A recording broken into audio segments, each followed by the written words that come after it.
Орхон аймгийн улсын тэргүүний 10 дугаар цэцэрлэгийн сайн дуршлагаас танилцуулж байна. Бидний үйлчлүүлэгч хэрэглэгч нь хүүхэд учраас хүүхдийн цэцэрлэгийн орчин эрүүл аюулгүй хүүхдийг осол гэмтлээс хамгаалах олон талт үйл ажиллагааг зохион байгуулах үүрэгтэй. Бага насны хүүхдийн өсөлт хөгжилт, эрүүл мэндийн байдал нь хүрээлэн буй орчноос ихээхэн хамаардаг тул тэдний амьдарч сурч хөгжих орчны эрүүл ахуй аюулгүй байдлыг хангахад нэг хэрэгцээтэй байдаг.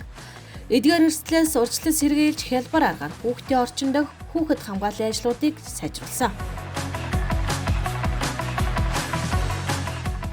За манай цэцэрлэгийн хүүхэд хамгааллын багийн зүгээс хүүхэд бүрийн шкафн дээр тэдний нас идэхгүй тохиорсон зөвлөмжийг эцэгчүүдэд зориулан анги болон өөр байдлаар бас эцэгчүүдэд хүргэж байгаа. За мөн өвөлхөн эрхний дасгалыг өглөө болон ирээд хийх боломжийг хүүхдүүдэд зурган байдлаар байршуулж өгсөн. За мөн хүүхдүүдийн хувцсны шкафны дотор талд яаралтай үед холбоо байрах дугаарыг байршуулж өгсөн байгаа.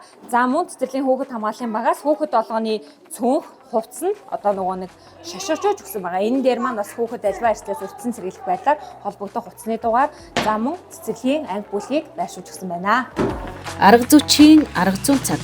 Залуу багш нарын арга зүйн челленжээр ажлын байрандаа хөгжиж, хүүхдэд ээлтэй цэцэрлэг бүрдүүлж, хүүхдийн оролцоог дэмжиж ажиллахын төлөө бүгд хамтдаа мэдлэг чадвараа нэмэгдүүлэн хамтын оролцоог дэмжиж ажиллаж байна. За Орхон аймгийн 10 дугаар цэцэрлэг нь байгууллагын менежментийг сайжруулах ажлын хүрээнд боловсролын ерөнхий газраас одоо туршид цэцэрлэгээс сонгогдсон хэрэгцсэн цэцэрлэгүүдийн нэг байгаа. За тэгээ энэ ажлын хүрээнд одоо бид нар хэд хэдэн сайн ажлуудыг бас хийж үр дүнд хүрлээ гэж үздсэн. Тухайлх нь бодвол одоо багшийн сургалт хичээл үйл ажиллагааны чанарыг сайжруулахын тулд багш өөрсдийн санаачлагаар ажлын байран дээрээ залуу багш нарын челленж гэдэг зүйлийг өрнөсөн. Ингэснээр багш нар маань хоорондоо шин санаагаа солилцох цаашид илүү хөгжих боломж нь нэгдэж байгаамаа. Миний хувьд энэ сард хамтдаа гэсэн сургалтыг зохион байгуулан дараагийнхаа залуу багшийг челленжтэй урьсан. Залуу багш нарын өөрийн санаачлагаар уг челленжийг эхлүүлж, дараагийн багшаа нэр дуудан урьж, бие биенээсээ суралцдагаараа онцлог юм а. Багш өөрийн санаачлагаар энэхүү ажлыг явуулж байгаа нь хэн нэгнээр чиглүүлэх, албадуулах бус багш өөрийгөө хөгжих, өсөх, хамтрах, суралцах гэсэн чиг хандлагад нийцүүлж төлөвшөж байгаа нэг ач холбогдолтой юм а. Сайн уу? Манай дэлгүүрт тань. Өшөөдрийн цэцэг боловсруулж авъя. За. Дэлгүүр сэдв тоглоомоор хүүхдүүд дэлгүүрээс бараг заавал мөнгөөр худалдаж авдаг гэдгийг ойлгуулахыг зорьсон манай тоглоомын булан байна. Цэцгийн дэлгүүр сэдв тоглоомоор хүүхдүүд олон нийтийн газарт үйлчлүүлэх соёлд суралцсанаа. За хөлийн 1-р байрлал. Одоо 8. Гараараа 2 3 4 5 6. За хүүхдүүдтэй бол би бүжгийн дасгалыг заахдаа сонгодог бүжгийн анхны хөл гарын байрлал, нурууны зогсолт зэрэгээс бол хүүхдүүдийг багаас нь заа сургадаг. За ингэснээр манай хүүхдүүд гооцоо мэдрэмжтэй болон одоо дэвсгэр хадгалжтай болон хүмүүждэг. 10 дугаар цэцэрлэгт бүлэг болгонд эрүүл мэндийн булантай байгаа. Энэ нь бол хүүхдэд эрүүл ахуйн дадал хэмжээ олгоход их ач холбогдолтой байгаа.